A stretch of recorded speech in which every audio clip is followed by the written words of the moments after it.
நமி நந்தியடிகள் நாயனார் வரலாறு. பொன்னி நாட்டில் ஏமப்பேரூரில் சிவ நெறியில் தோன்றிய மறையவர் எப்பொழுதுமே ஈசனுடைய திருவடிகளை போற்றி வந்தார். வெண்ணீரே மெய்ப்பொருள் என்ற கொள்கை உடையவர் எப்போதும் ஏமப்பேரூர் விடுத்து திருவாரூர்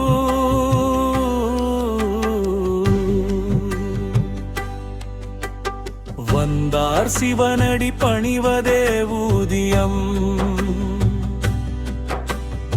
எனக்குண்டார் நேரில் கண்டு வழிபட உறுதி தரும் என்ற எண்ணி நிலப்பில் விழுந்து வழந்தீர.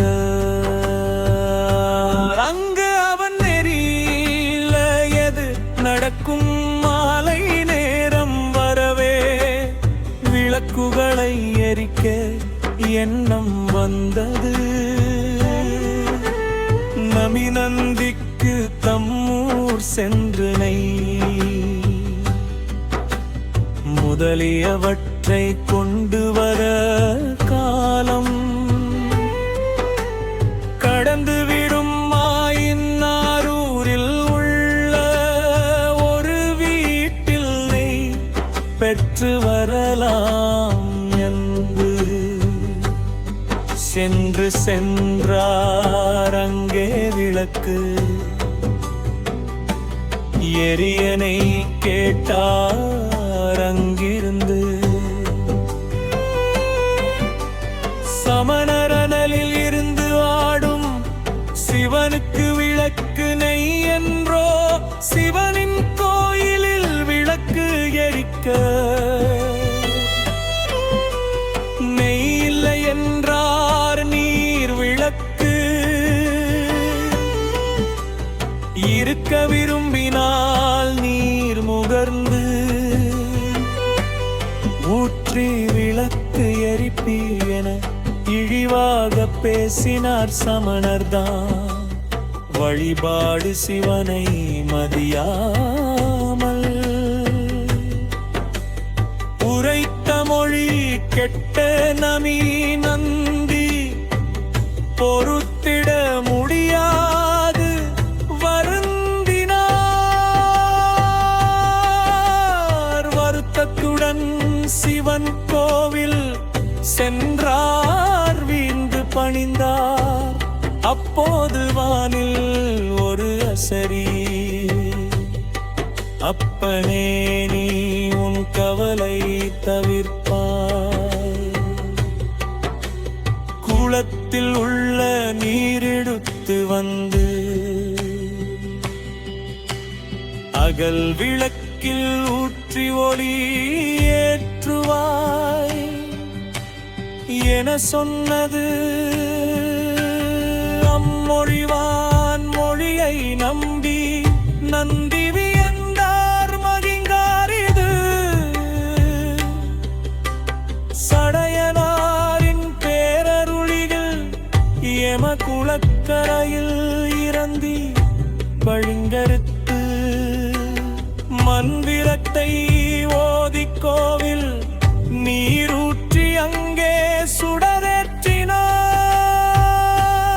அப்பொழுது கோயில் உள்ள எல்லா இடங்களிலும் அங்கே கதவு அடைக்கும் வரை இருந்தார். எல்லா இடங்களிலுமே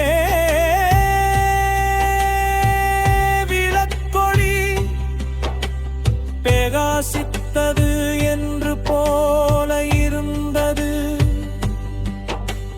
பாலையிலே சிவன் வழிபாடு செய்து ஆரூர் வந்தார். நமி நந்தி கோவில் வளமடைந்தார். பணிகள் செய்தார் முன் போல நீர் ஊற்றி விளக்கு ஏற்றி போற்றி பணிந்தார் நீரில விளக்கெரியும் நமியாரின் செய்தி கேட்ட சோழவேந்தன் பெருமானின் கோவிலுக்கு நாளும் அமுது வைத்திட நிலங்களை வழங்கினான். பங்குனி உத்திர திருவிழா எடுத்திட நபிநந்தி கேட்டுக்கொள்ளவே சோழனும் ஆவணம் செய்தான். கோவிலில் செய்யும் பணிகளை எல்லாம் அவரே செய்தார். அடியாரின் வழி நட்பவரே ஆரூர் பெருமான் எல்லா நலங்களும் அடியவருக்கு கிடைத்திட சிவனை வேண்டினார். உலா போகனாலும் வந்தது வேறுபாடு இன்று எரைத்து மக்களும் அங்கு கூடி சிவனை வணங்குவது வழக்கம். பெருமான் திரும்பினார் அங்கிருந்து சென்ற ஏமாப்பேரூர் வந்தார் புறக்கடையில் அன்பினார் உள்ளிருந்து வெளிவந்த அவர் மனைவி உள்ளே வந்து நீராடி சிவ வழிபடுவதை முடித்து அமுது செய்து பின் உறங்குவீரு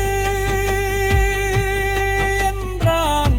மனையிலே அனைத்து மக்களோடு சேர்ந்து வந்ததால் இழிவு ஏற்பட்டுள்ளது என நீராடி தீமை விலக்கி மனைக்குள் வந்து வழிபாடு செய்ய நீராட தண்ணீர் எடுக்க நம்பியாரின்